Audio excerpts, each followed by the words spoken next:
Chers internautes, mesdames et messieurs, bonjour. Il y a 5 semaines, l'éminent journaliste indépendant américain Seymour Hersh a publié un rapport d'enquête à succès accusant ouvertement le président Biden et les hauts responsables de la Maison-Blanche d'avoir ordonné le sabotage des deux gazoducs Nord Stream 1 et 2, reliant la Russie à l'Union européenne via la mer Baltique et l'Allemagne.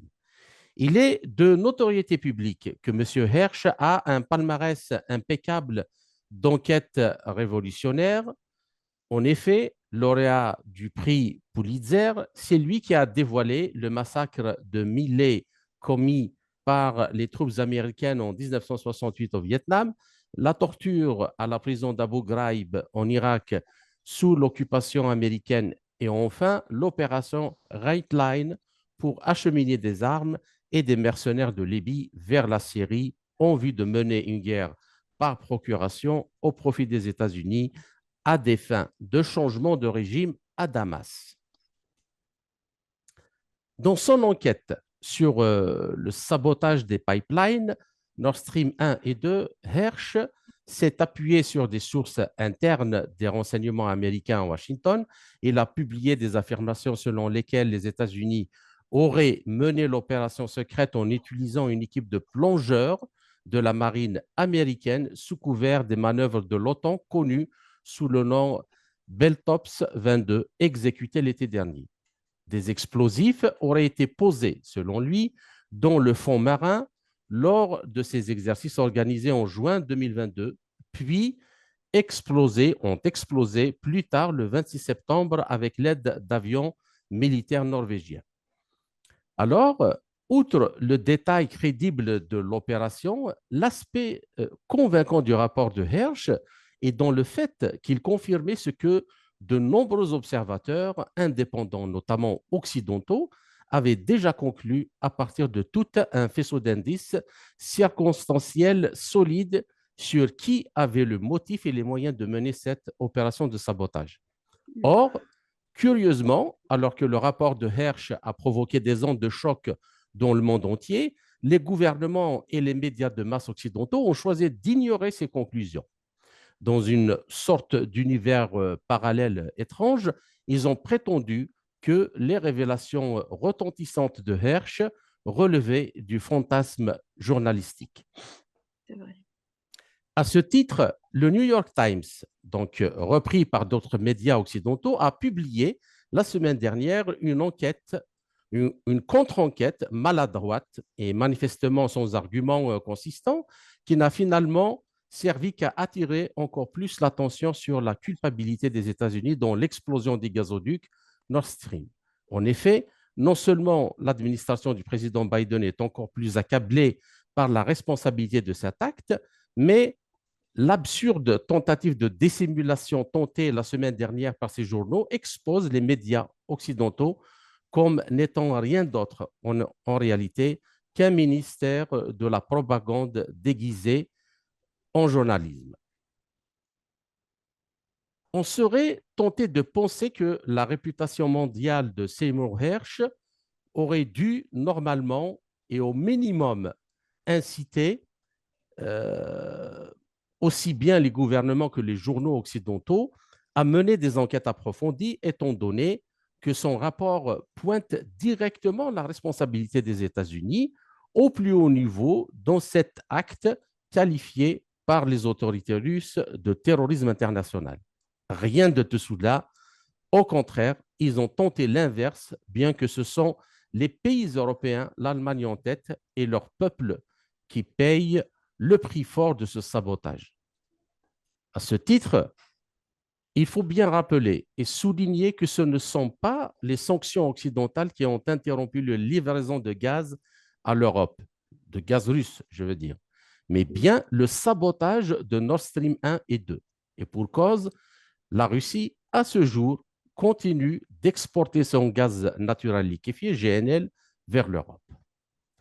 Alors, pour cette nouvelle édition de notre émission, et pour analyser cette opération de désinformation, comprendre ses objectifs et déceler ses méthodes et ses techniques, J'ai le plaisir de recevoir le docteur Rima Rouibi, enseignante-chercheuse à l'École nationale supérieure de journalisme et des sciences de l'information à Alger. Rima Rouibi, bonjour et merci de nous avoir Bonjour, accordé cet entretien. merci. Merci pour l'invitation.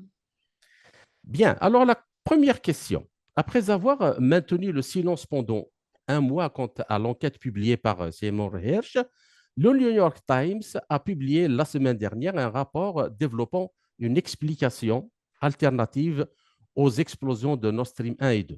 Comme si c'était un mot et comme si c'était un mot d'ordre, il s'en est suivi une éruption d'autres reportages de médias occidentaux régurgitant ou racontant la même histoire. Oui. Alors, ma question, comment expliquez-vous ce comportement des médias occidentaux agissant comme un système unique de désinformation, je dirais même de lavage de cerveau, piloté par un seul centre de commandement apparemment? Ouais. Donc, encore une fois, merci pour l'invitation et vous posez une question assez importante par rapport à tous ces, par rapport au contexte géopolitique. Alors, il est vrai qu'aujourd'hui, nous vivons pas uniquement un contexte géopolitique particulier, mais aussi d'ordre politique, à vrai dire, hein, mais aussi par rapport aux pratiques médiatiques. Alors, vous utilisez le mot comportement, moi je dirais plus comment peut-on qualifier, si vous permettez, comment peut-on qualifier ces pratiques journalistiques dans un contexte Mhm, géopolitique aussi sensible, des pratiques qui relèvent de la désinformation, vous avez dit lavage de cerveau, je dirais aussi de la manipulation carrément. Donc aujourd'hui, nous parlons d'un journaliste qui se qualifie de freelancer dans son site Substack, qu'il a justement créé par rapport il le dit à la fin de la présentation, par rapport aux pressions. Donc, vous avez parlé du prix Pulitzer qu'il a eu suite à son travail d'investigation concernant le massacre de Milly en Vietnam, enfin un crime qui a été commis par les militaires américains et les agents de la CIA. Il a fait un excellent travail en 2004 sur le scandale d'Abu Ghraib. Et il a eu aussi un prix, son 5e prix de George Polk. Donc aujourd'hui, on parle pas d'un simple journaliste, mais d'un journaliste qui connaît les pratiques nobles du journalisme d'investigation. Donc, mhm. lorsqu'on parle aujourd'hui de ces pratiques, il faut savoir un point, ma foi, qui est assez important, c'est-à-dire la politique américaine aujourd'hui et hier, et ça travaillait toujours d'une manière symétrique avec les médias. C'est-à-dire, il n'y a pas de position politique sans mobilisation des médias américains. Alors, quand vous visitez, c'est le X, excusez-moi, sur le state.gov, quand il définit la désinformation, ils mettent en exergue la déclaration de Joe Biden. C'est-à-dire, il dit que aujourd'hui, nous, les dirigeants, nous devons avoir cette responsabilité de défendre la vérité face aux mensonges. Mais Joe Biden, à vrai dire, il n'a pas précisé quelle vérité. C'est-à-dire aujourd'hui, les médias américains, Ni quel mensonge d'ailleurs. Ni quel exact, mensonge. exact. Mais quel mensonge d'ailleurs. C'est-à-dire, mais aujourd'hui, je pense que les Américains, ils sont en train ils sont face à une dualité, c'est la vérité comme mensonge. Je pense qu'on est là aujourd'hui et il faut revenir, ma foi, me semble-t-il aussi, à l'article de Hersh, qui est extrêmement important, intitulé, alors pour ne pas me tromper, How America Took Out the Nord Stream Pipeline. C'est-à-dire, il précise avec des arguments la vision de Joe Biden et comment il le voyait et comment il voyait le Nord Stream comme une arme qui menace l'hégémonie américaine au sein de l'Europe.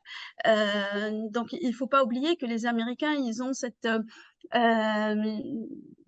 je dirais, cette ambition de vouloir contrôler le monde. Et il voyait dans le gaz naturel, alors excusez-moi, je vais juste rebondir sur ce point. Il voyait dans le Nord Stream 1 et le Nord Stream 2 dont sa structuration a été achevée, corrigez-moi si je me trompe, en septembre 2021, en collaboration avec les Allemands, comme une véritable menace. Alors, pour les Américains et pour le NATO aussi, donc, ou pour l'OTAN aussi. Donc, Seymour Hersh précise que Biden, et je pense que la vidéo existe toujours. Alors, ce qui est bien avec Internet, c'est que Internet n'oublie rien. La déclaration de Biden, quand il dit à la journaliste, si la Russie alors procède à l'opération spéciale en Ukraine, lui, il avait utilisé le mot envahir l'Ukraine, il n'y aura pas de Nord Stream 1. De Nord Stream 2. De Nord Stream 2. Voilà. Donc, de elle Nord lui Stream pose 2 et je rappelle qu'il avait fait cette déclaration Ouais. en pleine conférence de presse avec Olaf Exact, Scholz. exact, Avec Olaf exact. Scholz, le Ouais, chancelier allemand, dont exact. l'Allemagne, justement, est un important actionnaire dans la réalisation de ce gazoduc. Allez-y, je vous laisse continuer. Oui, alors, le problème, c'est que la journaliste, elle insiste, elle dit comment vous allez le faire. Il a dit, je ne vous dirai pas comment, mais nous allons le faire. Et Seymour Hersh explique qu'il y avait un groupe dans son article qui est accessible. Je veux dire, tout le monde peut le prendre comme référence. Il dit qu'il y avait des agents de la CIA qui ils avaient rédigé un rapport qui stipule qu'ils ont les moyens pour justement se faire exploser le Nord Stream 2. Donc, la question qui se pose aujourd'hui, c'est à qui profite le crime? C'est-à-dire, vous venez de préciser une information qui n'est pas divulguée, qui n'est pas diffusée par les médias, que la Russie a honoré ses engagements en dépit des sanctions qui ont lui été imposées. Et à savoir que l'Union européenne, le Nord Stream, le gaz russe représente 35% de l'alimentation européenne. Donc, et un deuxième point, il faut savoir aussi les prix du gaz américain. Et Macron avait critiqué fortement les prix du gaz américain en disant qu'il faut revoir le sens de l'amitié, quoique la politique ne Ouais. connaît pas d'amitié, par rapport aux prix imposés par les Américains. D'accord. C'est-à-dire, voilà.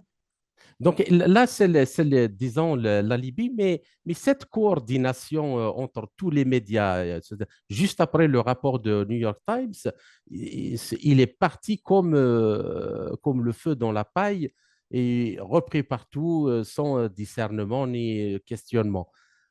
C'est quand même étonnant. On a l'impression que ça fonctionne comme une horde. Il y a Oui, le chef de oui, la horde qui oui.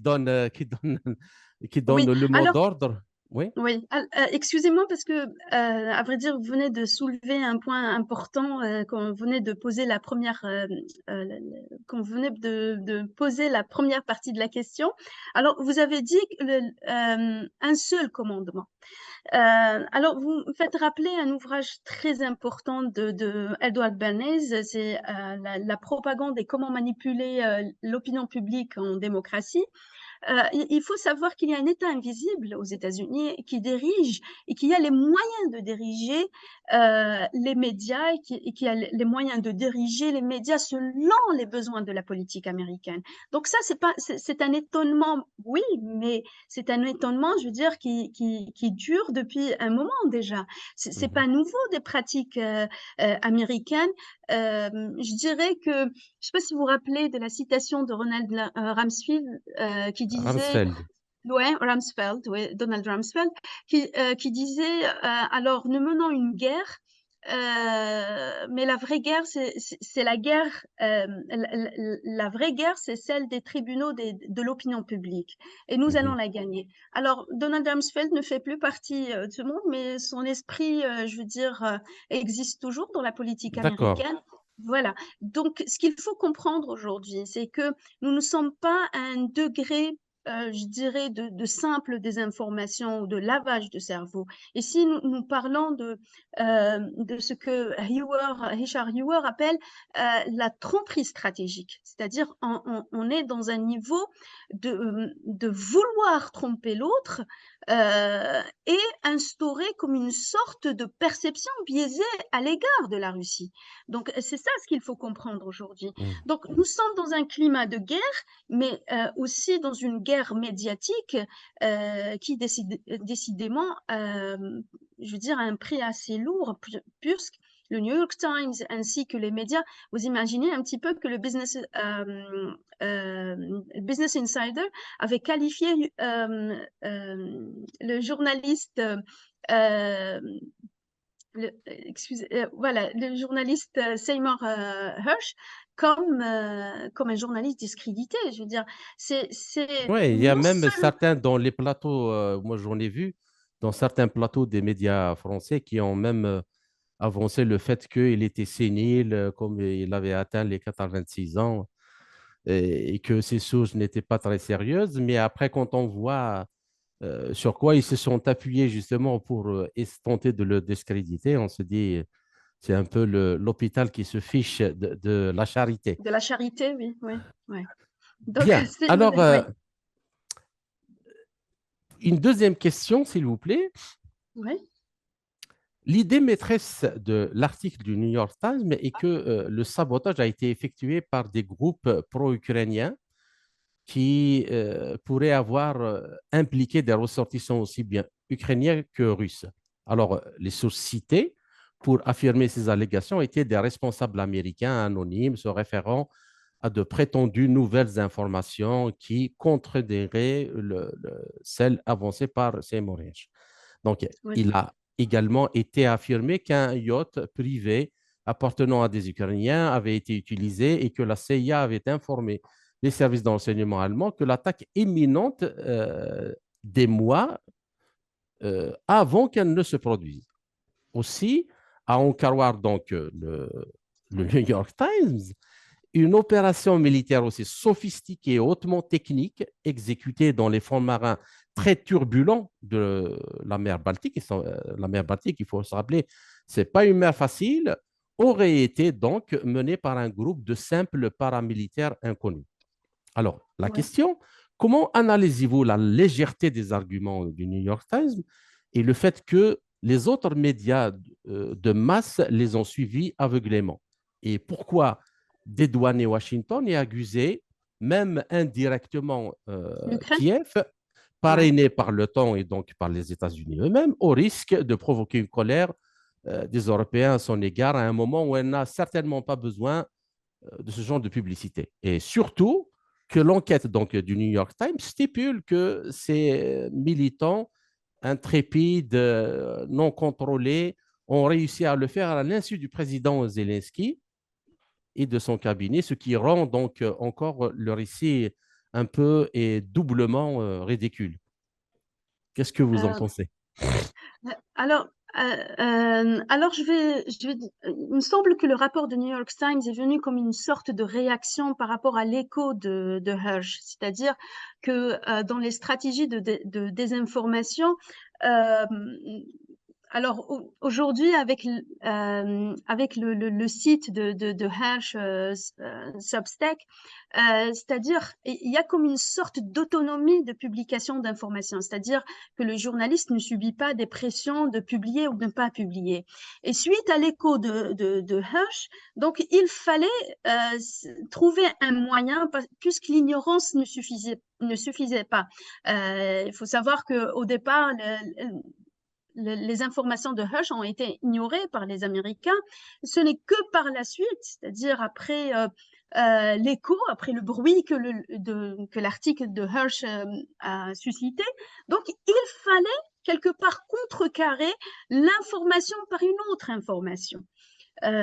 Mais cette information, à vrai dire, met les Ukrainiens comme dans le statut de bouc émissaire pour les Américains, puisque l'article de New York Times parle des déclarations des officiels américains, c'est-à-dire qui n'ont pas été vérifiées et qui ne savent pas si alors l'opération était préméditée, je veux dire par un groupe, je veux dire par un groupe ukrainien, mais sous un autre commandement ukrainien. C'est-à-dire aujourd'hui, on met en exergue une certaine division politique ukrainienne. Donc je ne sais pas comment cet article est perçu par les Ukrainiens, mais en tout cas, il les met vraiment dans une position Oui, la position, très c'est que vulnérable, hein, oui. justement, le cabinet du président Zelensky a démenti cette. Ces propos, les propos Ouais, de New ouais, York ouais. Times. Oui, c'est-à-dire, à vrai dire, déjà depuis l'opération spéciale, les Américains, je veux dire, ne font qu'enfoncer, à vrai dire, les Ukrainiens davantage, dans la mesure où ils n'ont rien apporté en termes de solutions, mais de deux, ils les mettent comme une sorte de bouc émissaire pour défendre des intérêts purement américains. Donc c'est ça aujourd'hui ce qu'il faut. Je pense aujourd'hui, il faut établir une stratégie médiatique pour éclairer l'opinion publique.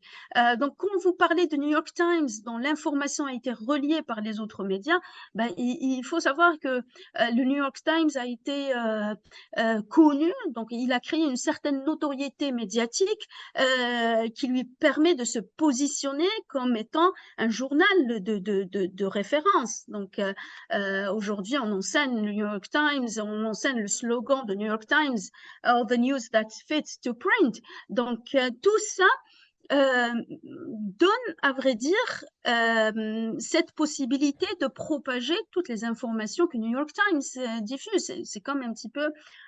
donc le New York Times a cette image de journal de Mais source oui, fiable. mais je suis d'accord Mais, avec vous, mais c'est-à-dire que ce qui nous étonne, c'est le ouais, fait que ceux qui les ont relayés, ils ne se sont pas posé la question sur comment ils ont confectionné leur enquête, ni oui, sur quoi ils se sont appuyés, comment ils ont pu vérifier, parce que c'est quand même grave. Il s'agit bah oui, d'un acte de sabotage, d'un acte de guerre contre exact, la exact. Russie qui aurait Ouais. pu dégénérer vers une catastrophe. Exactement, exactement.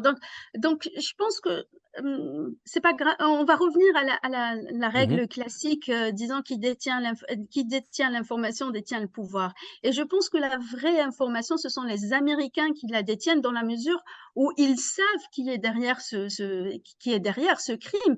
Et ils ont utilisé le New York Times comme ils l'ont utilisé pendant l'invasion américaine contre l'Irak pour manipuler l'opinion publique et justifier les actions américaines. Donc, c'est-à-dire que se poser des questions, ne pas se poser des questions, c'est une sorte de consentement médiatique avec la stratégie médiatique américaine.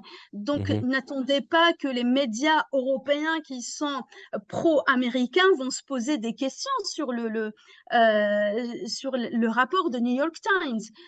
Aujourd'hui, le travail d'investigation et le travail de vérification est un travail lourd et est un travail qui nécessite beaucoup de temps. Donc, les Européens vérifient les informations. Je pense que si c'était un média russe, ils auraient pris la peine de vérifier. Je vous donne un exemple qui, je pense, qui nous a tous choqués. C'était quand l'ambassade ukrainienne à Alger avait publié un communiqué pour justement mobiliser les jeunes Ouais. et aller combattre. Je veux dire, moi, je garde toujours ce formulaire et ma foi, on était choqués de voir comment cette opération n'a pas été, je veux dire, même pas sur le plan médiatique, n'a pas été euh, Cité. non citée ou indignée. Je veux dire, c'est quasiment choquant alors, sachant que ça a été la même procédure, la même démarche a été entamée en Israël, au Mali. Donc, et ça n'a pas été cité, ça n'a pas été condamné et ça n'a pas été, je veux dire, médiatiquement ne serait-ce revenant aux bases journalistiques, c'est-à-dire citer et D'accord. décrypter. Voilà. Donc aujourd'hui, si vous permettez, euh, les médias américains savent très très bien quel genre de issues, c'est-à-dire quel genre de quel genre je cherche mes mots, je vais les trouver. Voilà, quel genre de sujet imposé, c'est-à-dire qu'est-ce que le public, sur quoi le public doit penser, mais aussi le diriger vers les points qui sont dans l'intérêt de la politique américaine. C'est ce qu'on appelle framing and silence. Donc, c'est-à-dire, ils sont dotés de mécanismes qui peuvent justement diriger et D'accord. Ça, guider l'opinion publique. on en On reviendra dans reparlera la de ça? seconde. Oui, dans Oui, la très seconde bien. partie, justement, je vais vous laisser le temps parce qu'il Ouais, est très important qu'on explique aux gens et à nos auditeurs comment détecter qu'est-ce qui est traité comme une information en vue de chercher la vérité et ce qui relève de ouais, la propagande et de la manipulation médiatique. Bien. très bien. Alors, la troisième question, c'est qu'avant que l'enquête, ou disons l'anti-investigation du New York Times n'apparaisse, il y a eu deux événements de taille qui ont précédé donc, la publication du New York Times. Alors, il y a d'abord le voyage 3 mars du chancelier allemand Olaf Scholz à Washington, où il s'est entretenu avec Joe Biden. Et bien sûr, on pourrait raisonnablement supposer que Scholz plaidait auprès de Biden pour une certaine couverture politique en raison de la colère croissante du public allemand face aux conséquences économiques de la politique américaine en Ukraine et contre la Russie. Ouais. Puis, il y a aussi l'apparition soudaine d'un commando fasciste ukrainien qui ont perpétré le 2 mars l'attaque terroriste dans la région russe de Bryansk. Alors, il y a eu deux adultes qui ont été tués et un jeune qui a été blessé. Alors, ce raid, cependant, et c'est ça où la chose est très importante, a attiré l'attention du public sur l'existence de militants pro-ukrainiens qui semblent agir comme des loups solitaires dans des opérations internationales. Et quand on reprend l'étude ou l'enquête publiée par le New York Times, c'est justement le genre de profil euh, que le New York Times et d'autres médias occidentaux ont attribué aux saboteurs de Nord Stream 1 et 2. Alors, Exactement. cette Mm. campagne, à votre avis, ne vise-t-il pas à détourner l'attention du public des questions politiques et économiques qui les touchent directement en menant une campagne médiatique concertée sur qui aurait fait exploser les deux gazoducs? Oui, c'est une c'est une hypothèse, hein. C'est une disons que c'est une stratégie, de mon point de vue, hein, je tiens à le préciser, qui sert à au moment où on met en exergue une enquête pour revenir à, Simon Hirsch, c'est-à-dire pour faire oublier l'importance de son rapport, ben forcément il faut mettre en exergue d'autres questions et c'est-à-dire comme il y a aussi cette instantanéité numérique où on est bombardé par les informations, ben l'oubli est vite fait, c'est-à-dire on détourne l'intention du public, des journalistes, de ceux qui s'intéressent réellement à l'explosion de Nord Stream, ainsi que l'impact aussi. C'est ça. Donc il faut impérativement imposer, peut-être même créer Mhm. d'autres scènes, créer une sorte de scénarisation. Euh, C'est un peu comme ce qui s'est passé pour tout le bombardement médiatique concernant le exact. Covid-19. Et dès Ouais. que l'opération spéciale russe a commencé en Ukraine, c'est comme si le Covid, le virus, a pris des vacances et il attend la fin de l'opération pour revenir et reprendre du service. Bah, vous savez, il y a justement un professeur américain, Oliver Boyd, qui a un excellent livre qui s'appelle Media Imperialism, et qui cite justement comment les médias américains, et comment aussi la politique américaine, je veux dire, se sert des médias pour imposer justement les questions qui ne menacent pas la politique américaine. Donc aujourd'hui, alors si vous permettez, donc on vise aussi la Russie non pas uniquement d'ordre économique, mais je ne sais pas si vous avez remarqué, alors aujourd'hui en Europe, en particulier même en France, dès qu'il y a quelque chose, on remet ça à la guerre en Ukraine. Dès qu'il y a quelque chose, alors il y a début mars, il y avait l'augmentation des prix en France et Ouais. on remet ça à la guerre en Ukraine. Donc Le, c'est comme une voilà. Donc il le faut se méchant poser des loup Poutine, qui est à euh, l'origine, hein, à l'origine de tous les maux qui frappent l'économie et la vie sociale occidentale, notamment européenne. Bien. oui, Alors, une dernière question, s'il vous plaît, pour oui, concernant cette première partie de notre entretien.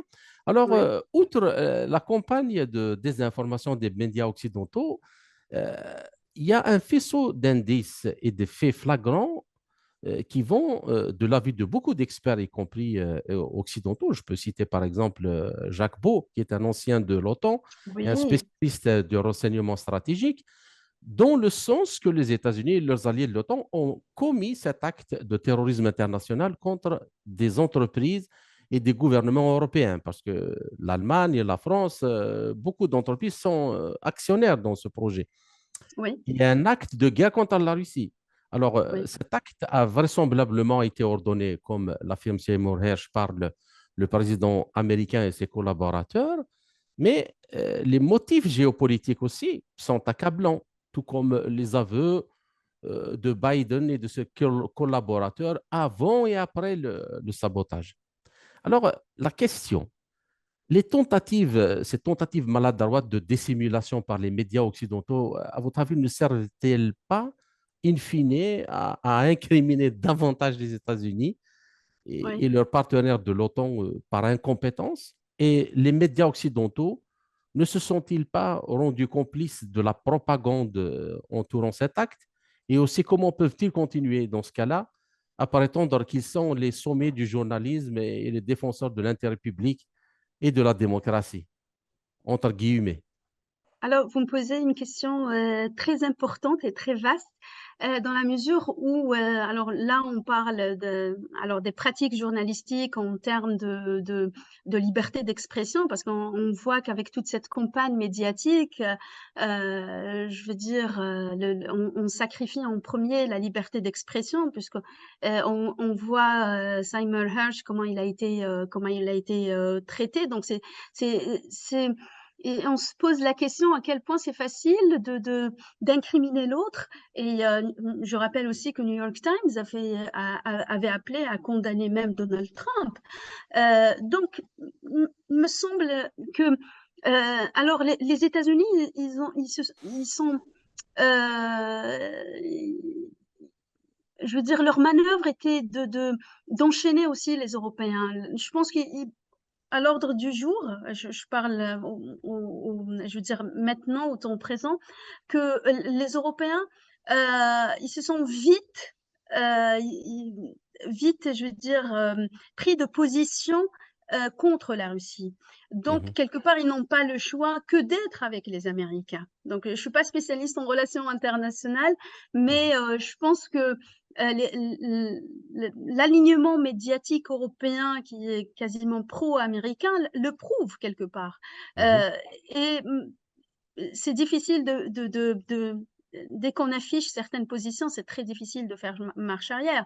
Et à la fois, c'est toujours l'intérêt américain qui prime dans la mesure où médiatiquement on impose les positions américaines de point de vue politique, et d'autre part, les Américains, ils essayent d'imposer, comme je l'ai cité, le gaz américain au prix voulu par les Américains. Donc, je pense que aujourd'hui, les médias, quand vous dites les pratiques journalistiques par rapport au service public, par rapport, c'est ça, j'espère que je m'éloigne pas Oui, oui. de l'horizon de votre question. Il faut savoir, moi, permettez-moi juste je veux dire, d'insister sur un point. Il faut savoir que les stratégies médiatiques ne datent pas d'aujourd'hui. Les stratégies médiatiques ont toujours accompagné la politique américaine. Et je pense que même pendant l'invasion américaine, si injuste a été fondée sur des fake news. Nous avons vu comment on a ficelé des arguments qui n'ont aucun sens contre l'Irak. Et vous voyez l'Irak aujourd'hui qui est complètement économiquement, politiquement, socialement complètement anéanti par la politique américaine, et comment les médias européens ont accompagné cette stratégie médiatique.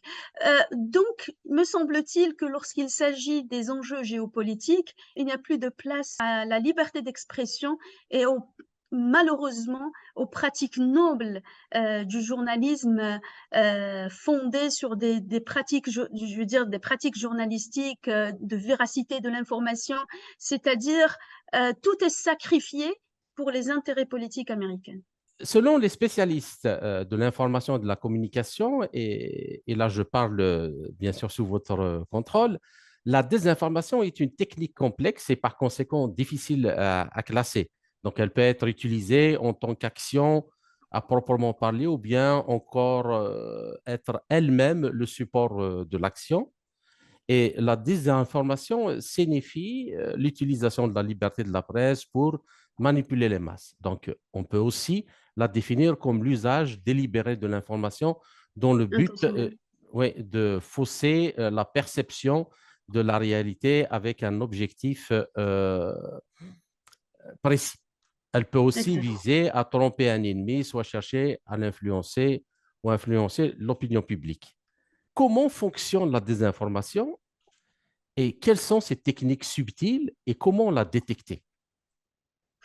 Alors, Comment on peut faire, c'est-à-dire on peut faire la différence entre une information vraie et quelque chose qui relève de la propagande et de la désinformation. je vous remercie encore une fois pour avoir proposé cette thématique hein, qui est très très importante et qui est à l'ordre du jour dans la mesure où ça relève d'un contexte où nous vivons, je veux dire, nous sommes de plus en plus manipulés par la désinformation, et c'est aussi par rapport à deux éléments. Le premier, c'est le contexte, c'est-à-dire lorsqu'on est dans un contexte connu par des crises, par des guerres, forcément, il y a beaucoup d'informations, de fausses informations, et forcément, l'information est biaisée dans un sens comme un autre. Hein. Donc, quand vous me posez la question, comment on peut détecter? Alors, c'est une question importante, mais la réponse n'est pas aussi simple que ça, dans la mesure Mhm, où aujourd'hui, vous avez cité le New York Times, qui était pour beaucoup une source fiable, une notoriété médiatique dont lui-même devient la source de l'information qui est reportée. Et aujourd'hui, l'information euh, l'information crédible euh, est détectée par la source elle-même. Mais comme je viens de le citer, c'est-à-dire le contexte est si sensible qu'on ne sait plus qui doit être publié quoi et quand, et est-ce que c'est fiable ou pas.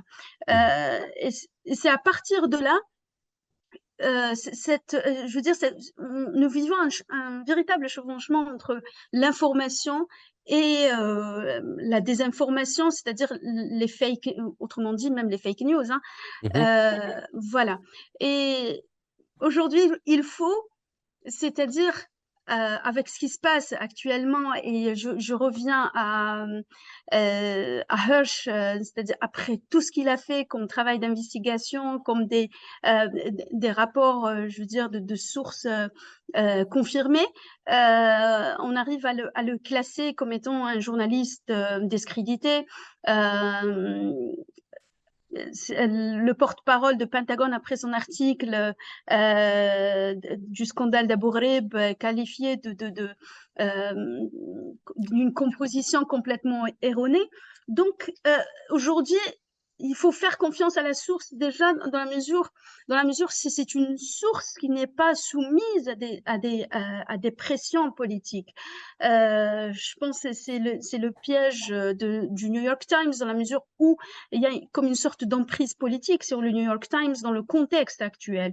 On se pose des questions si c'était pas un article commandité, à vrai dire. Hein. Mhm. Donc, il n'y a pas de baguette magique, je veux dire, dans la mesure où dire à un simple citoyen, voilà, ce sont les étapes pour savoir si c'est une information vraie ou c'est une véritable désinformation. Il faut faire appel à un esprit critique et savoir questionner quels sont alors, vous faites rappeler aussi l'ouvrage de Herbert Schiller, c'est-à-dire pourquoi ils ont dit ça, ils n'ont pas dit autre chose. Donc, c'est véritablement le seul esprit critique et fonctionnement critique qui peut aujourd'hui, avec l'émergence d'un flux d'informations quasi permanent, qui nous permettent de distinguer les deux. D'accord. De toute façon, c'est-à-dire que moi, en tant que journaliste aussi, je peux le dire, c'est une information se caractérise en général par deux éléments, le contenu et la source. Exact. Vous avez raison donc de souligner La la source. première qui est la source, mais aussi le Mm. contenu. Oui, C'est-à-dire que il y a des informations lorsque au moins l'un de ces deux éléments manque d'intégrité. Alors, exact. justement, C'est pour ça que j'ai parlé d'esprit critique. oui, oui. Voilà. Justement, et c'est alors comme il faut analyser ce qui est dit aussi d'un point de vue du contenu, Oui. nonobstant la source qu'il a diffusée.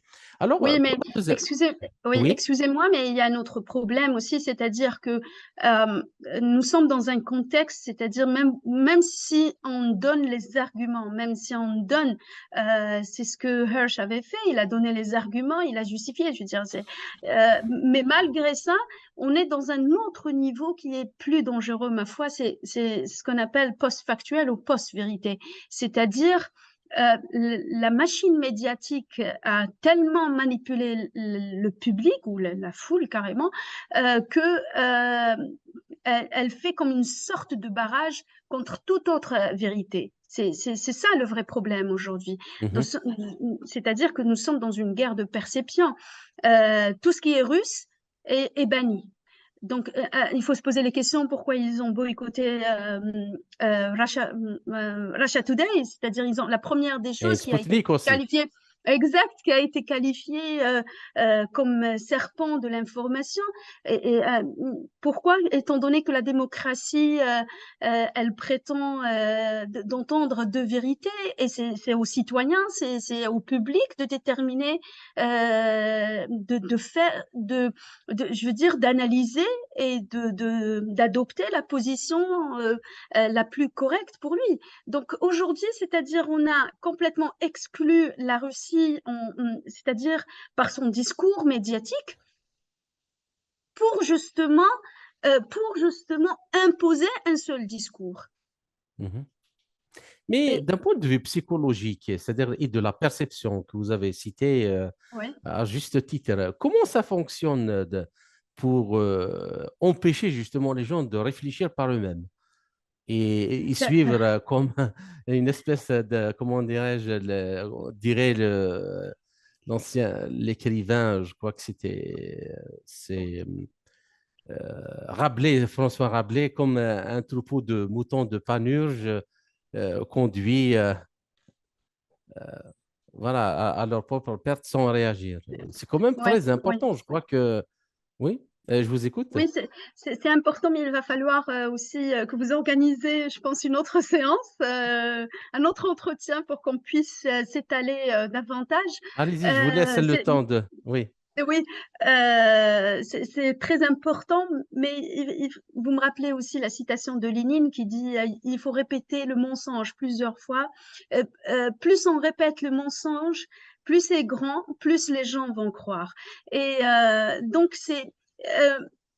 il y a tous les médias, que ce soit les réseaux sociaux numériques, que ce soit les médias mainstream, le fait que vous imposez tout le temps, Lippmann avait également évoqué dans son ouvrage Public Opinion comment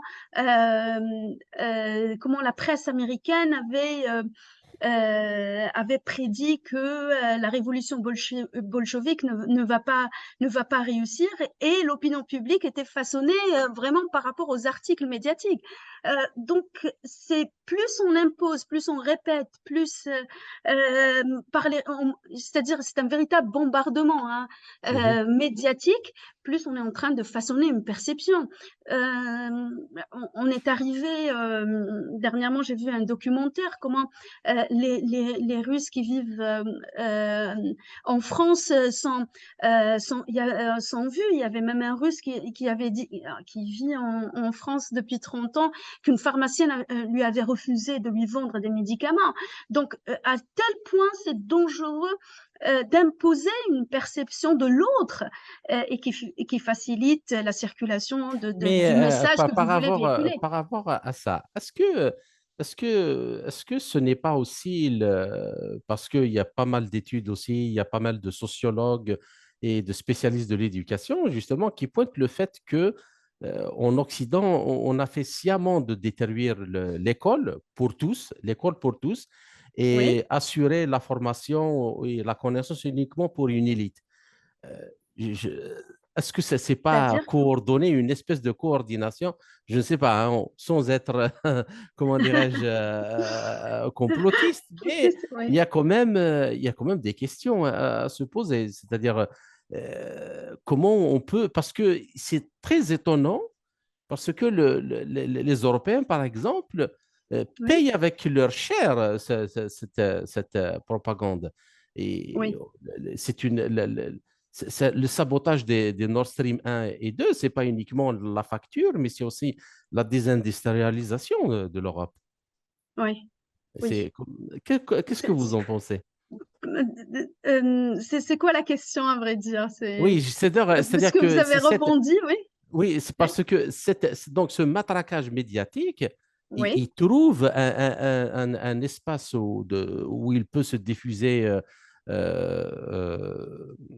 facilement. C'est parce que il n'y a pas eu l'école et la formation justement qui permet de déconstruire une fausse information.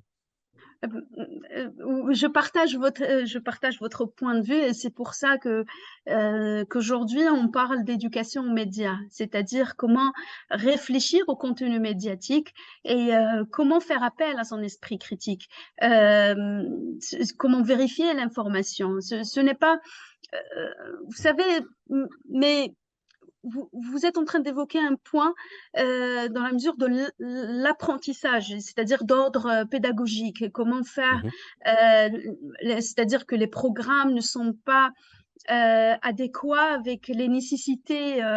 Ils sont pas assez suffisants pour armer le citoyen d'aujourd'hui pour justement contrecarrer la désinformation ou ce genre de stratégie médiatique qui menace la vie quotidienne du citoyen, à vrai dire. mhm. Donc, ça, c'est un point, mais aussi, euh, c'est un peu difficile quand on prépare le terrain par les perceptions. Il n'y a pas plus dur, il n'y a pas plus difficile que de changer les perceptions. C'est ça ce qu'il faut comprendre aujourd'hui. C'est-à-dire, la machine médiatique occidentale, américaine et européenne, a tellement diabolisé la Russie que d'autre part, elle légitime toute toute action contre la Russie. Mhm. C'est ça le danger aujourd'hui. C'est-à-dire, on a adopté un discours, on a préparé le terrain pour que tout discours politico-médiatique soit avalé d'une manière machinale, hein. D'accord. Voilà. Euh, donc, passons à la question suivante. Alors, pensez-vous donc, dans ce cas, d'après tout ce que vous avez Oui. développé, que les pays et les populations africaines sont bien armés pour faire face à des opérations de désinformation savamment orchestrées par les grandes puissances? Et quelle place occupent les réseaux sociaux et les technologies de l'information dans ce genre de campagne? Alors, je vais vous dire, je vais commencer par la dernière partie de votre question. Quelle place occupent les réseaux sociaux numériques? En Afrique, alors je dirais, elle occupe toute la place. Je pense pas que j'exagère un petit peu, mais dans la mesure où je vois les jeunes en Algérie, j'ai mes amis au Sénégal, au Mali, c'est-à-dire les réseaux sociaux sont quasiment, les réseaux sociaux numériques sont, je veux dire, omniprésents dans la vie des jeunes. Ils sont quasiment la première source d'information. Alors, il y a 2 ans, on avait réalisé un sondage à l'École supérieure de journalisme et 98% des étudiants qui ont été interrogés citent que les réseaux sociaux numériques sont leur source d'information. Et ce sont alors quel genre de source, je ne saurais vous dire, mais en tout cas, ce sont des sources qui façonnent une perception de la réalité d'une manière ou d'une autre. Donc, pour revenir à la première partie de votre question, est-ce que l'Afrique est préservée, c'est ça? Est-ce que elle est prête, justement, elle a les moyens et les outils, les contre-mesures nécessaires, parce que dans le contexte géopolitique actuel, elle est dans la ligne de mire pratiquement de toutes les grandes C'est une cible, puissances. oui. Oui, c'est une Ouais. cible importante à cause des matières premières et tout. Et donc, est-ce que vous pensez qu'il y a quand même ce travail qui se fait pour aider les gens à comprendre Oui. ces Alors, informations? alors, il y a un travail qui se fait, oui, il y a un travail qui se fait. Il y a beaucoup de collègues qui sont en train je veux dire, d'instaurer des programmes éducatifs pour justement savoir comment endiguer l'infox, donc c'est-à-dire les fake news et la, dés- Des la informations. désinformation est incluse. Comment faire appel à l'esprit critique? Alors là, j'ouvre une parenthèse, mais toute petite. Certains travaillent dans le cadre de la francophonie. Donc, quand on dit éducation aux médias, mais qui l'impose, à vrai dire, mais il y a un travail qui se fait et je veux dire, il faut faire un travail justement concernant l'éducation aux médias et l'esprit critique. Je reviens à l'ouvrage de Masterman qui dit que le fait de faire appel à l'esprit critique, c'est garantir les bonnes décisions qui seront prises demain. Euh, alors, l'Afrique, vous venez de le dire, c'est une cible de toutes les désinformations possibles et imaginables. Elle représente un terrain fertile justement pour l'émergence de ce genre d'informations dans la mesure où il n'y a pas une incarnation dans certains cas du droit à l'information, c'est-à-dire on offre des cerveaux disponibles aux réseaux sociaux numériques parce que les médias lourds n'arrivent pas à garantir l'information. Ah, Voilà. Donc, je cite ce point. Et j'ai cité aussi pourquoi on se pose la question pourquoi les ambassades ukrainiennes ont choisi l'Afrique pour mobiliser des jeunes et les envoyer au champ de combat pour les intérêts ukrainiens. Donc les intérêts ukrainiens, pardon. Donc là, parce que tout simplement, ils savent que les réseaux sociaux sont le terrain adéquat pour faire passer le message qu'il faut, c'est-à-dire le message qu'il faut dans la mesure, selon l'objectif et selon l'intérêt. Les réseaux sociaux numériques, c'est je veux dire, c'est the voice to the voiceless, c'est la voix de celui qui n'en a pas. Et quand il y a le vide, c'est-à-dire quand il y a un vide, euh, quand on fuit les médias lourds, ben forcément, on cherche ce besoin d'être informé à travers les réseaux sociaux numériques qui sont envoyés par des sources fiables, non fiables, crédibles, non crédibles. Et voilà. Donc, euh, pour vous, pour donner une réponse affirmative et dire que l'Afrique peut se préserver, il va falloir, je veux dire, garantir une volonté politique d'abord, d'armer les populations africaines des moyens, de promouvoir davantage l'esprit critique, du coup fournir un terrain où cet esprit critique peut s'exercer, et de trois, je veux dire, revoir les programmes. Vous avez cité un point extrêmement important, un programme pédagogique pour justement que les générations à venir peuvent s'auto-préserver contre une propagande qui vise les intérêts je veux dire, Mhm. les intérêts nationaux, et ce qu'on appelle le fact-checking. Il y a le Pendex, le moteur de recherche russe qui garantit aussi des recherches en termes de vérification d'informations. Ouais.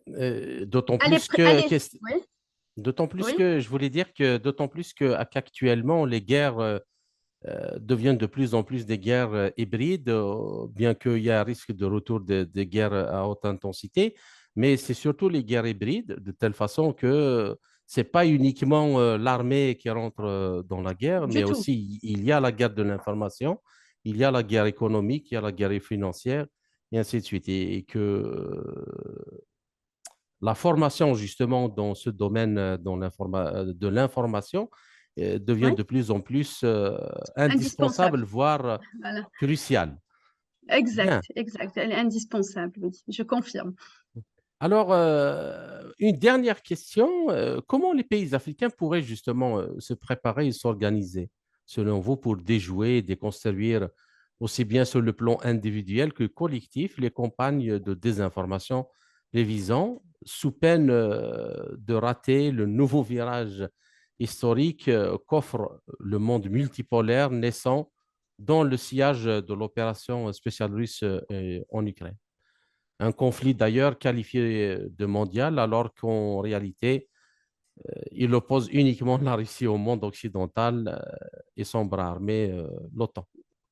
Vous m'avez dit comment l'Afrique, elle peut s'auto-préserver, c'est ça? Ouais, c'est ça. Ouais. Bon, alors me semble-t-il que j'ai répondu une Un peu, partie oui. Ouais. oui, à la question. Mais dans toute cette campagne qui vise la Russie, j'ai l'impression que l'orientalisme que Edouard Saïd a évoqué vise aujourd'hui même la Russie dans la façon comment la machine médiatique américaine, elle impose une perception complètement biaisée sur la Russie. Euh, alors aujourd'hui, comment peut-on faire face justement à ces stratégies de propagande? Alors la Russie, je sais qu'elle a les moyens pour endiguer la désinformation, mais me semble-t-il que même ces partenaires africains doivent contribuer à ces stratégies de détecter la désinformation et de préserver leur propre population.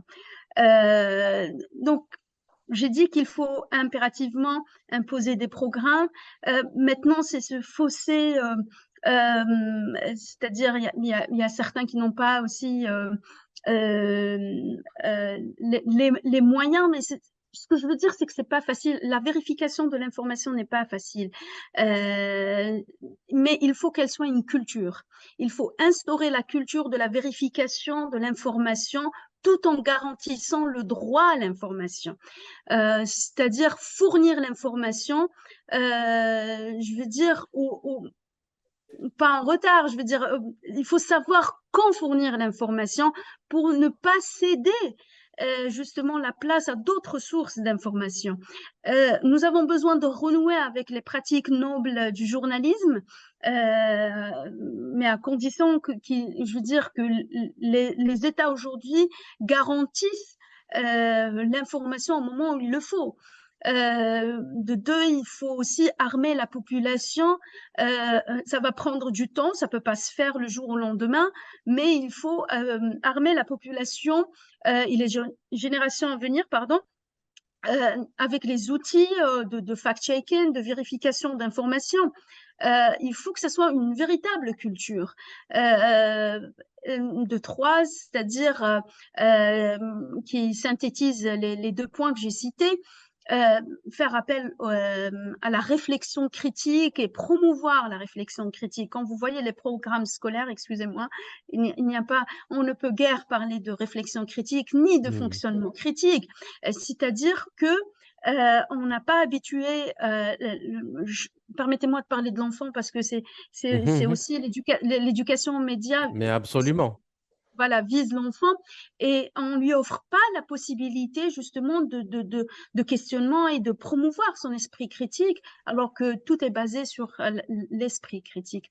Il faut que l'Afrique renoue avec son esprit critique et je pense que c'est ce qu'il faut aujourd'hui. L'Afrique est une cible et je pense avec le contexte actuel, elle le sera davantage et il y aura, je veux dire, un discours médiatique qui visera l'Afrique, qui visera l'intérêt de l'Afrique. Et il faut agir maintenant pour s'auto-préserver demain. Voilà. D'accord. Ben, je vous remercie, Arima Rouibi, pour C'est cet moi, c'est moi. entretien passionnant et riche en C'est informations. moi qui vous remercie.